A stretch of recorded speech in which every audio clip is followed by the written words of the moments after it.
Episode 46 की शुरुआत वहीं से होती है जहाँ से हमारा पिछला एपिसोड खत्म हुआ था। तो पिछले एपिसोड में हमने देखा था कि सुसिन उस चच्चा पर मास्टरमाइंड होने का और जैंग की मौत का दावा कर देता है। इसके बाद हमें उन सभी को दिखाया जाता है। फिर वो मैंग हंसते हुए कहता है, सुसिन तुम सच में बहुत ही इंटेलिजेंट हो, तुमने मुझे सच में पहचान लिया, पर इसके लिए तुम्हें कोई रिवॉर्ड नहीं मिलने वाला। तब उसकी बातों को सुनकर उस जिहान को भी शौक लगता है। फिर वो युआन बोलता है, ओ चचा, ओ झोपड़ी वाले चचा, क्या तूने सच में हमारे भाई जैंग को मारा है? फिर वो जियांग बोलता है, जियांग लिंग, क्या तुम्हें ये लगता है कि तुम्हारी ये सेक्ट के पास इतनी काबिलियत है कि वो जियांग नानवे की 3 लेगेसी फैमिली से लड़ सके? तब सुसिन कहता है, मुझे तो ये लग रहा है कि इस मैटर का ये सेक्ट से कुछ लेना देना नहीं है। तो होल मास्टर लिंग और डोंग, हमें सच सच बताओ कि क्या है तुम्हारी ट्रू आइडेंटिटी, क्योंकि ये बिल्कुल भी पॉसिबल नहीं हो सकता कि तुम दोनों सिर्फ मामूली से होल मास्टर और गिल्ड मास्टर हो। फिर वो फैंग सोचता है, ये बताना तो बहुत इम्पॉसिबल था कि कोई इसमें इन्वॉल्व है, पर फिर भी मैंने अनुमान लगा ही लिया था कि कोई तो है जो हमारे साथ विश्वासघात कर रहा है, पर वो ये चच्चा होगा, ये तो मैं कभी सोच भी नहीं सकता था। फिर सुसिन बोलता है, अब आगे तुम्हें अपनी पहचान छुपाने का कोई फायदा नहीं है, तो तुम दोनों हमें सीधे सीधे बता दो आखिर तुम हो कौन। तब वेगोंग हंसते हुए बोलता है, जैसा कि तुमसे एक्सपेक्ट था, सच में तुम बहुत इंटेलिजेंट हो। बाय द वे, उस 3 गिल्ड और 4 फैक्शन के अंदर हमारी वैल्यू एक साधारण से कल्टीवेटर के सिवाय और कुछ नहीं है, इसलिए इस कल्टीवेशन की दुनिया में आगे बढ़ने के साथ साथ आपका लक भी आपके साथ होना चाहिए, तभी आप ग्रोथ कर सकते हो। फिर वो चच्चा बोलता है, चलो ठीक है, मैं फिर से अपने आप को री इंट्रोड्यूस करता हूँ। तो मेरा नाम है जियांग लिंग, और जब मैं यंग था तब उस सेंट युआन ने ही मुझे अडॉप्ट किया था। मैं उसका पाला हुआ 93 नंबर का बेटा हूँ, पर मेरी बॉडी वीक होने के कारण मुझे ये सेक्ट में भेज दिया गया था, और लकीली उस ट्राइनिटी डिवाइन हीलर के ट्रीटमेंट से मैं जल्दी ठीक हो गया। फिर इसके बाद गोंग बोलता है, अगर मैं अपना परिचय दूं तो मैं सेंट युआन के एक डिसाइपल का बेटा हूँ, लेकिन मेरा बाप उन सभी डिसाइपल्स में से कमजोर होने के कारण उस लड़ाई में मरते मरते बच गए थे। उन दोनों की स्टोरी सुनकर जियांग और युआन को शौक के मारे बहुत ही बड़ा झटका लगता है। तब सुसिन कहता है, अच्छा तो वे सभी रूमर्स जिसमें झाओ कोर्ट ने सेंट युआन को मार दिया था, तो वो सभी के सभी सच थे,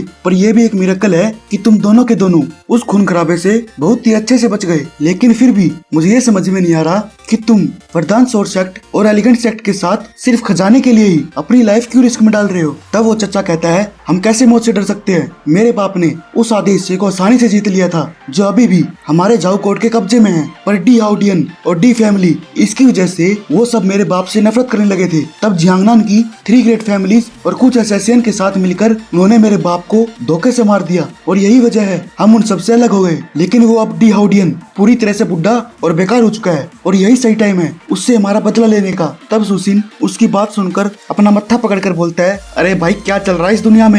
क्या इस राइटर को ये लिखना जरूरी था? फिर वह गोंग पूछता है, सुसिन मेरे पास एक क्वेश्चन है जो मैं तुझसे जरूर पूछना चाहूंगा, तो ये बता कि मैं तो इस चाइनिंग सिटी में ही बड़ा हुआ था, कोई भी मुझ पर शक नहीं कर सकता था कि मैं इस सीनियर जियांग के साथ हूँ, तो तुम्हें मुझ पर शक कैसे हुआ? फिर वह सुसिन बोलता है, देख भाई गोंग, सीधी सी बात है, मैंने तेरे काम करने का तरीका देखा है, तुम्हारे थॉट्स बहुत ही अनप्रेडिक्टेबल है और तुम कभी भी किसी पर रहम नहीं करते, पर इस मैटर पर तुम्हारा तरीका, तुम्हारा हाव भाव सब बदल चुका था। तो क्या वो तुम नहीं थे जिसने इस फैंग को मेरे लिए ट्रबल क्रिएट करने के लिए अरेंज किया था, और जब मुझे फ्रेम कर लिया गया था तब तू ही मुझे टारगेट करने के लिए बहुत सी रीजन देने लग गया था? मुझे इसमें बिल्कुल सरप्राइज नहीं होता अगर ये मैंग ऐसा करता तो, लेकिन तुम ये सब करने में इतने एक्साइटेड थे कि तुम्हें खुद को नहीं पता था कि इससे तुम्हें कोई बेनिफिट नहीं होने वाला। तो अगर इन सिचुएशंस को देखें तो इससे सिर्फ एक ही मतलब निकलता है कि तुम सिर्फ प्रॉब्लम क्रिएट करना चाहते थे। तो तुम्हें क्या लगता है ये सभी के सभी कोइंसिडेंस हो सकते हैं? फिर वो चचा हंसते हुए बोलता है, वाह भाई फैक्शन मास्टर हूँ, मान गया भाई तने, पर मेरा एक क्वेश्चन और है, ये बता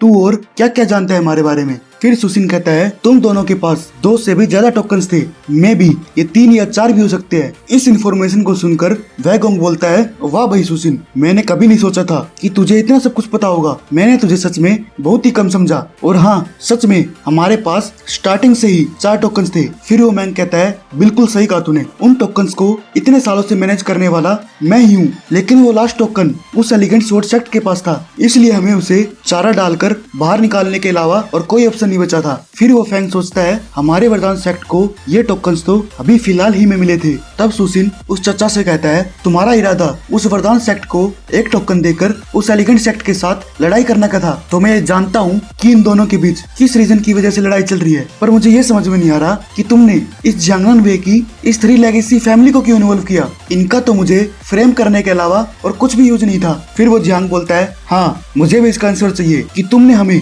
इन्वॉल्व क्यों किया और हमारे भाई जैंग उसको क्यों मारा। फिर वो चचा कहता है तुम्हें क्या लगता है कि तुम सभी इनोसेंट्स हो? वो तुम्हारी फैमिली ही थी जिसने सबसे पहले मेरे बाप को मारने का प्लान किया था। फिर वो फैंग हंसते हुए बोलता है क्या हुआ अगर तुम दोनों ने हमें चारा बनाया है तो क्या तुम्हें सच में लगता है कि तुम हमें रोक सकते हो? इसके बाद वो चचा अपनी पावर को एक्टिवेट करते हुए बोलता है तुम सभी के सभी लोंडे मेरे सामने एक मामूली सी चींटी के सिवा और कुछ नहीं हो। इसके बाद तीनों एकदम बोलते हैं अरे ये तो डिवाइन प्लेस ट्रांसेंडेंट रियलम के लेवल पर है। इसके बाद वह गोंग भी हंसते हुए अपनी पावर को एक्टिवेट कर लेता है जो कि ट्रांसेंडेंट रियलम के स्पिरिचुअल लेवल पर था। पर तभी हम देखते हैं वह कमरा धीरे धीरे बंद हो जाता है। फिर वो गोंग कहता है हमारा ये ट्रैप अब पूरी तरह से एक्टिवेट हो चुका है और ये कमरा पूरे घंटे के लिए सील हो चुका है, तो तुम लोग अब यहाँ से भागने की भी मत सोचना। फिर वो ध्यान सोचती है टू ट्रांसेंडेंट रियलम कल्टिवेटर्स, ये फाइट बहुत ही मुश्किल होने वाली है। फिर इसके बाद वो टाई डर के मारे बोलता है होल मास्टर जियांगलिंग, हमारे आयरन गिल्ड का आपके इस रिवेंज प्लान में इन्वॉल्व होने का कोई इंटेंशन नहीं है और मैं आपसे ये वादा करता हूँ